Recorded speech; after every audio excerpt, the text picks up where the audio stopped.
Hello and welcome everyone. My name is Desi, and today I am sort of returning back to my roots of why I started this channel was to review books. One of the first videos I posted on this channel was Eye of the World for Wheel of Time. I only got like 100 views on it, but I wanted to give Twilight a try, and there are a variety of reasons for this. When I was young, I unfortunately watched the movies and heard of the movies before I ever read the books. That was a mistake because the movies were kind of a meme and they were kind of bad. In fact, they weren't just kind of bad, I would say they were objectively terrible. So I never bothered reading the books because I thought they were going to be bad like the movie was. And nothing against Kristen Stewart or the actors in that movie. It just, the plot was really bad and contrived. Harry Potter, I read that before I watched the movies. The movies were a disappointment for the most part. So I should have learned my lesson and give Twilight a try, but this was supposedly like a, girly romance novel sort of thing. So why would I ever read it? Never got around to it, but I'm doing it now. And I would say the major impetus, among other things, is Contra Points. She released a video a few days ago, and when Contra Points releases a video, that is a national holiday. I was in the middle of working on one of my jobs, and I was hoping to get a lot of work done, but ContraPoints dropped a video, so that all went to the wayside, and I watched 2 hours of ContraPoints talking about Twilight, and I was like, heck with it, I'm going to read the books. And I just finished the first book, which is Twilight, that's what it's called, the first book of the saga, and I have thoughts, so here I go. Now, I have a rather high benchmark. Twilight is a fantasy novel, of course, but I myself in the past couple of years have read a fair amount of fantasy. The bar is set by A Song of Ice and Fire by George R. R. Martin. Hopefully he finishes. Knock on wood. So the Wheel of Time series is the other one by Robert Jordan. That is my favorite fantasy series of all time. It's hard to compare anything to that because the world building is second to none.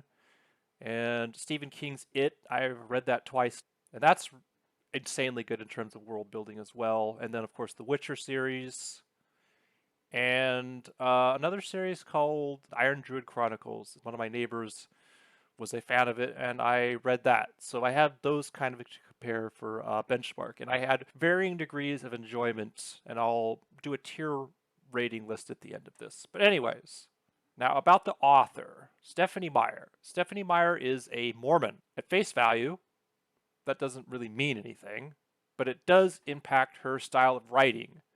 In Twilight, there are no gratuitous adult relation scenes. Got to be YouTube safe for the kids. It's very PG 13 esque.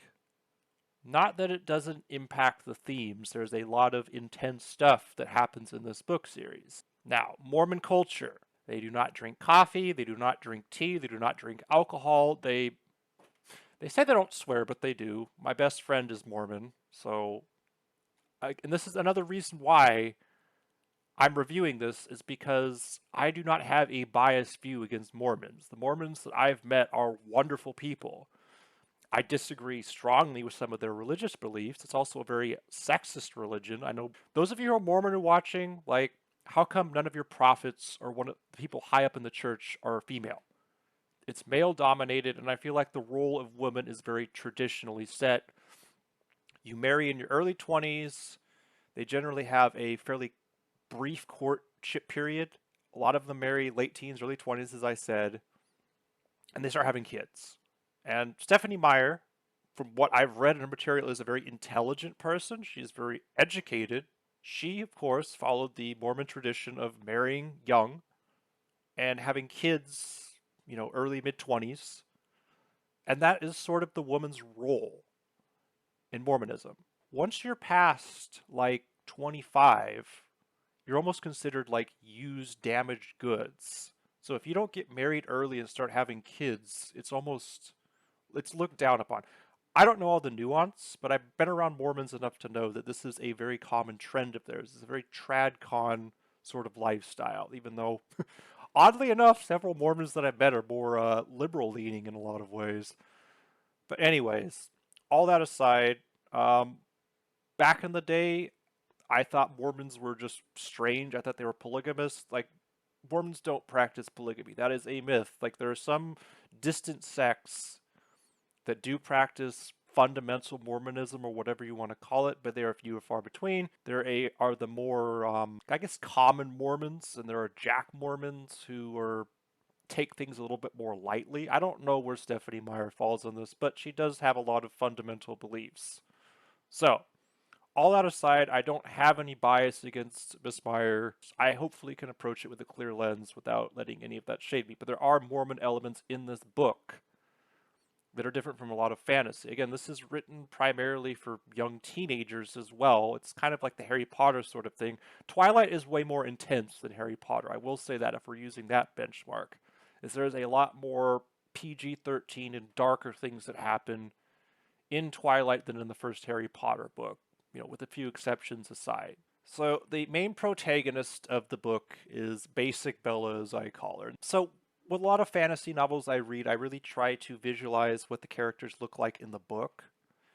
And from what I can see, and I'll go back, Stephanie Meyer based Bella a lot on herself. Like, Bella has the widow's peak, Bella has like full lips, brown eyes, dark hair. It's very similar to Stephanie Meyer herself. It's almost a self-insert sort of thing. But this was the best artwork of Bella that I could find. Bella is described as being very basic in every single way, but there is nothing basic about Bella. Bella Swan is a character full of contradictions. She is extremely clumsy, extremely nervous, shy, but also extremely bold and brave when it counts. I'm still wrapping my head around Bella Swan because she is a character full of contradictions. She is not a bad written character. She is just a complicated character that I'm still parsing out. The beginning of the book is basically Bella moving to Forks. And it doesn't really say why she's moving to Forks. I guess she just had enough of her mom or something like that. And so she goes to Forks to go live in this tiny, like, 2-bedroom, 1,000 square foot house. And you learn that Bella's dad, Charlie, is the police chief. But Charlie, being a police chief, should have a bigger house than this tiny little shack in Forks, Washington. Me going aside on a tangent because I've been to Forks many of times because it's not that far from where I live. Before Twilight even existed, Forks is a small logging town. Forks is not an expensive place to live. And it makes me wonder why Police Chief Charlie Swan has this tiny house. I guess Meyer's trying to give it like a quaint feel to it or whatever, a quaint, cozy feel to the house, but it's way too small for Police Chief. And it makes me realize that's why Bella's mom left. So early on, there actually is a fair amount of world building. Like when Bella goes to high school, the way Meyer describes the town of Forks. I don't think Meyer's ever been to Forks. I think she just looked at it on a map because she was looking for a rainforest area, but there are better choices. Like, I think Ketchikan would have been a better theme if you're talking about rain, because Forks has a Mediterranean-style climate, which means their summers can be very dry. So Ketchikan, on the other hand, gets a ton of rain all year round. So that would be a better place for the vampires. Sitka, Juneau, Ketchikan, that part of southeastern Alaska, is a way better place to theme the books. But I don't know, I guess Meyer was in a hurry, and we'll get to that later. But one of the things I wanted to point out is that Charlie is a hopeless cook. Bella actually takes on the traditional, like, female role in the household early on by preparing all the food and more or less taking care of Charlie. When I was with my Mormon friends when I went down to Utah to go visit her, like, helping in the kitchen and helping cook whatever was just like, it completely blew her away because Mormon men don't normally do that sort of thing. Mormon men are just the traditional breadwinners, and that's all they do. So Charlie is kind of shoehorned into that role, I thought. In terms of Bella herself going in high school, she is surprisingly popular. She makes friends quickly and becomes the center point of attention, and even though she's described as like basic, she immediately has a guy hitting on her and trying to get her to go to prom with him and everything else. I think his name was Matt or something like that, and there's another guy too, some like semi-popular kid in the Forks clique. But Shy Bella is the center point of all this drama and attention, which is just kind of a contradiction, and it doesn't really make any sense, which is why, again, with immersion, I have trouble wrapping my head around all of this. So Bella meets Edward, who is the other protagonist of the series, in high school.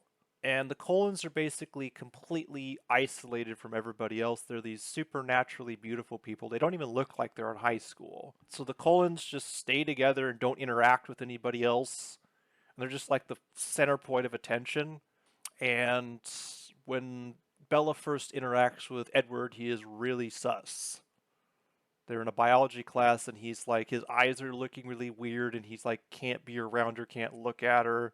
This is the best artwork of Edward Cullen that I've found. And in terms of fantasy series that I've read, like A Song of Ice and Fire, there's a lot more examples of artwork and a lot of different pictures I can choose from. But for Twilight, for some reason, the pool of artwork is fairly slim, but this is actually a very good rendition of Edward Cullen, I think. And this is what he looks like in the books. He has red, wavy hair, the sort of orange, amber eyes, and of course the perfect facial features and everything else. Bella and Edward actually start talking. Edward comes back and his eyes aren't so weird looking. And apparently he fed, so he doesn't no longer have this extreme bloodlust to suck Bella's blood.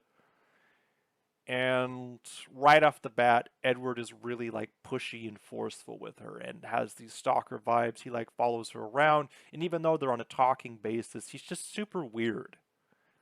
And it's really awkward, and I don't like it. And we're introduced to Jacob later on. Book Jacob is a lot different than Taylor Lautner, whatever his name was, character in the show. Jacob is like a lot more shy and reserved, but also charming in a way and just chill. Book Jacob is really chill and laid back. In book one, he's like 15 years old. He's actually like 2 years younger than Bella, and she actually flirts with him a little bit to try to get him to tell her information about the Cullens, about Edward and his coven, but it's really weird having Bella try to flirt because Bella's not supposed to be that type of person, and she's just like, oh, well, I saw it in the movies, and thus I'm doing it, and it's just, again, not a big fan. I really feel like the first part of this book is kind of rushed, and the romance with Edward and Bella is awkward. So, by the time chapter 9 comes around, I really feel like the pacing sort of settles down. It became a lot more enjoyable to read. It didn't feel as rushed. The world building really kind of takes a back seat, and it's just so focused on the plot and the romance. Like, everything is just tunneled on this romance between Edward and Bella, and it's too much for me.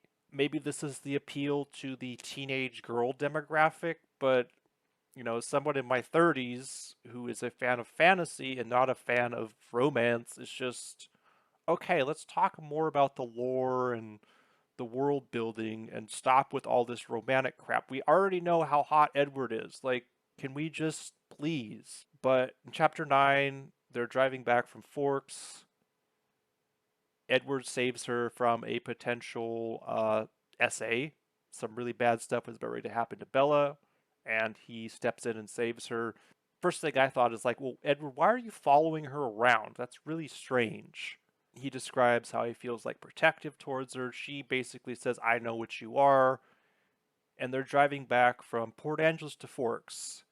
And he's going like 100 something miles an hour. I really like this chapter. And I really felt like I was getting into it finally. Like, okay, this is really good. This is good dialogue. And Stephanie Meyer did a really good, like, describing the evening drive through the Olympic Forest and everything else like that. But then they reach Forks in 20 minutes. So Edward drove from Port Angeles to Forks in 20 minutes. That is impossible. This is a state highway. This is US 101 that they're on. And it's a windy road.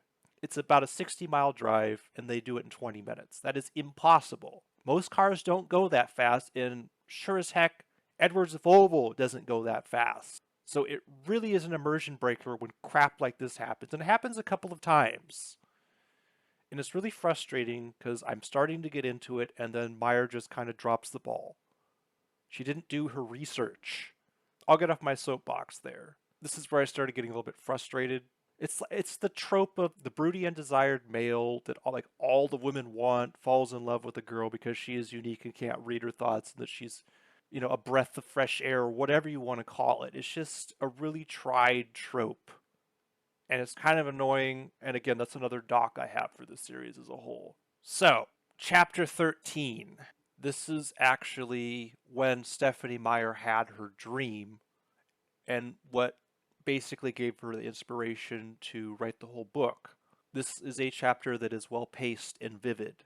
It is also a chapter full of really sappy, gratuitous romance, but also really intense moments. The movies absolutely butcher this part. This is where Edward goes into the sunlight and shows his sparkly skin. This is where they go on this hike, and they have like this romantic picnic thing in the field, and they kiss for the first time.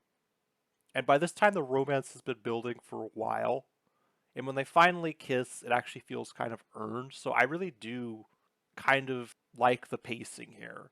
This is a slow burn sort of romance. So that is one thing I'll give in the credit of it. But the tension in chapter 13 is palpable. You can still tell that Edward still has not gotten over his bloodlust. But Bella essentially sees Edward for what he is in chapter 13, sees his superhuman speed for the first time, superhuman strength, and is more drawn in than terrified when she should have been terrified. Edward was paranoid because Edward is crushing on Bella now. Bella is just absolutely in love with Edward because of, well, look at him. This is what Edward looks like. Like, duh. Book Edward is absolutely stunning. Bella is so obsessed with his looks, and that is not a good way to build a relationship. And I really start to think that Stephanie Meyer is having like her Mormon fantasy here because she's putting herself in Bella's shoes. And if I was Stephanie Meyer's partner, my wife is having this very vivid fantasy with this vampire man. I must not be doing a good job. So that's just my opinion. But anyway, they finally kiss, and Edward has to like pull away because he can like feel her blood in her lips and all that other stuff, and he's just like, oh, I call this vampire edging. And the chapter 13 really just did feel like Edward edging the whole time, just like he's so close to submitting to his bloodlust. And I guess bloodlust is akin for libido. Again, I think this is another Mormon metaphor. Meyer actually does do a booze metaphor when Edward describes his bloodlust for Bella. I don't know why Meyer thinks it's a good idea to do booze metaphors when she's a Mormon, because they don't work.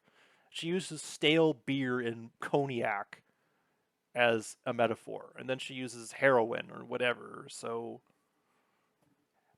chapter 13 was really good, well paced, but the romance is overly sweet and thick as syrup, and I'm just not digging it a whole lot. So Edward's sitting in the corner of a room, and Myers says that his beauty lit up the kitchen.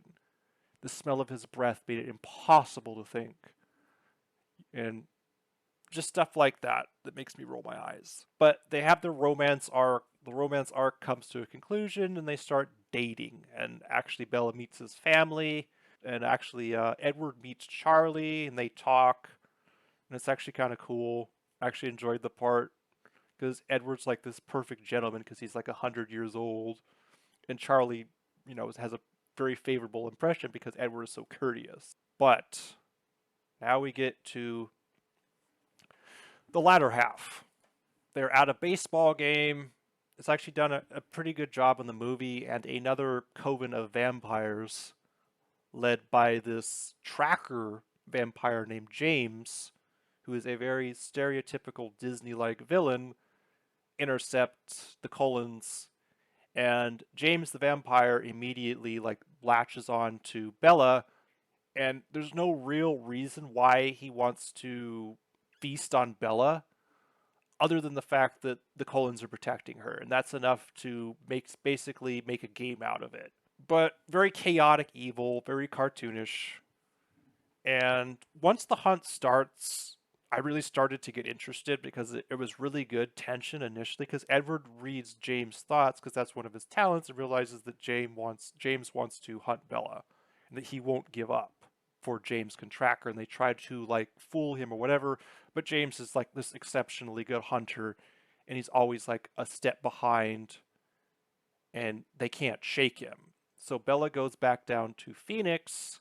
She stays with Alice and Jasper, who are two vampires in the Cullens Coven.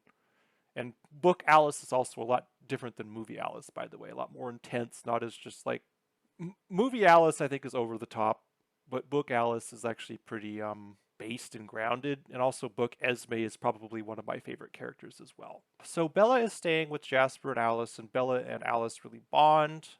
But Bella gets a call and hears her mother, and apparently James has tracked her down there and has her mother captive. And James forces Bella to get away from the Cullens so he can get her one-on-one, otherwise he threatens to kill her mother. Bella, of course, being the selfless character that she is just like, okay, well, I guess I'm going to die now. And it's ridiculous that she thinks leaving a note is going to fix that, because at this point, Edward is in love with Bella, and they even say they love each other. So with James killing Bella, there's not going to be a peaceful resolution to this. Because she doesn't think there's a chance. She just does everything that James says, falls into his trap, and when her and James meet, James does this 10-minute monologue. He does this really stereotypical monologue that's kind of annoying, where he just like gloats about how stupid she is or whatever, and how dumb humans are and how predictable. And he like breaks her leg, but he can't control his bloodlust. So it's about ready to end, and of course, Deus Ex Machina, the Cullens show up because Alice is seeing the room, because Alice can predict the future. And there's this fight. James gets destroyed. Bella gets bitten, and Edward has to suck out the blood, and it ends in the hospital. So that's more or less the end of that whole plot arc, which it started off really good with the tension building. I will say that Meyer is a good writer. Her pacing is really strange during this book. So basically, Bella recovers. Edward says that he can't be with her because she's going to get herself hurt or killed. Bella, of course, is distraught about this, but despite that conversation, Edward takes her to the prom. And everybody's jealous because all the girls have a crush on Edward, and it's just super kind of corny but funny. So, anyways, that's pretty much the end of the book. And in terms of tier rating, of all the other fantasy I've read recently, mind you, this isn't my complete fantasy list, but Wheel of Time is my favorite.